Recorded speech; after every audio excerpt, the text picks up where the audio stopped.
नमस्कार बंधुरा दीतिर रान्नाघर with blog चैनेले आपनादेर प्रत्येकके स्वागत।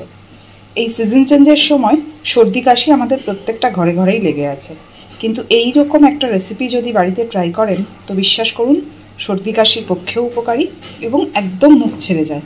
তো চলুন ঝটপট দেখে নিন আজকের এই রেসিপিটা আমি কিভাবে বানালাম। তো দেখুন বন্ধুরা, আমি প্রথমেই মিক্সির বাটির মধ্যে নিয়ে নিয়েছি বড় সাইজের একটা টমেটো, খানিকটা রসুন, কাঁচা লঙ্কা আর তার নিচে দেখতেই পাচ্ছেন তার নিচে আছে বেশ খানিকটা পরিমাণে ধনেপাতা। ধনেপাতাটাকে ধুয়ে কুচিয়ে নিয়েছি। এইবার এই সবটাকে একটা পেস্ট করে নেব। আগে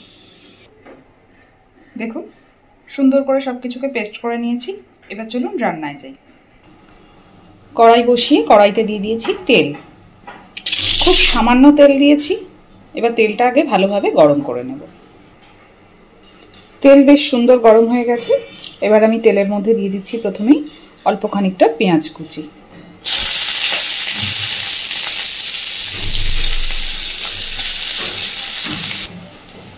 পেঁয়াজ কুচিটা একটু হালকা নাড়াচাড়া করে ভেজে নেব।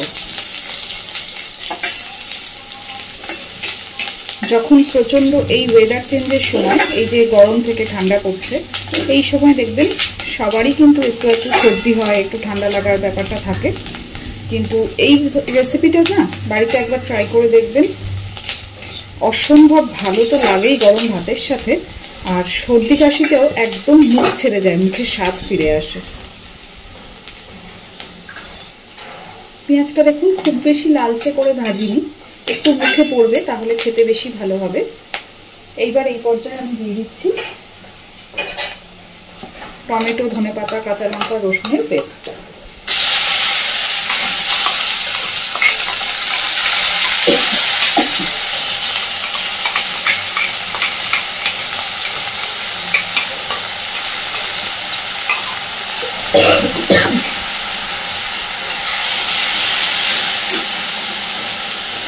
খুব ভালোভাবে মিশিয়ে দেব।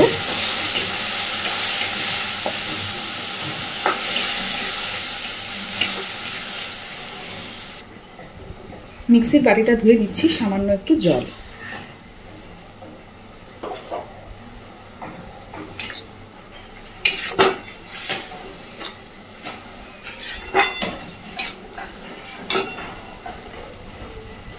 পরিমাণ মতো দিয়ে দিচ্ছি লবণ। লবণটা একটু বুঝে ব্যবহার করব, কারণ যেহেতু এটা অনেকটাই কমে যাবে।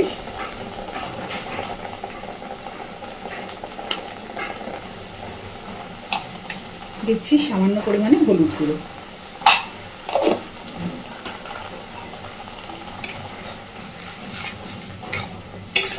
খুব ভালোভাবে সবকিছুকে মিশিয়ে দেব, আর চেষ্টা করবেন একটু ঝালটা চড়া রাখতে, তাতে খেতে বেশি ভালো হবে।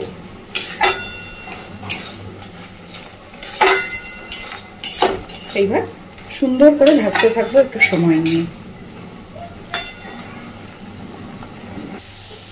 দেখুন সুন্দরভাবে ভেজে নিয়েছি। আস্তে আস্তে কড়াইতে লেগে যাচ্ছে আর তেল বেরোতে শুরু করেছে। এই পর্যায়ে আমি গ্যাসের ফ্লেমটা অফ করে দেব। আর যদি আপনারা মনে করেন তো উপর থেকে একটু কাঁচা সর্ষের তেল দিতেই পারেন, যারা সেই ফ্লেভারটা পছন্দ করবেন। আর যারা মনে করবেন যে দেবেন না, তো সেক্ষেত্রে এইভাবেও রাখতে পারেন। কিন্তু এটা সত্যি গরম ভাতের সাথে খেতে যেরকম অসাধারণ, আর ভীষণভাবে সর্দি কাশির পক্ষেও খুব উপকারী, কারণ এতে আমি অনেকটা পরিমাণে রসুন ব্যবহার করেছি আর একটু ঝালটা চড়া দিয়েছি, কাঁচা লঙ্কাটাও একটু বেশিই দিয়েছি।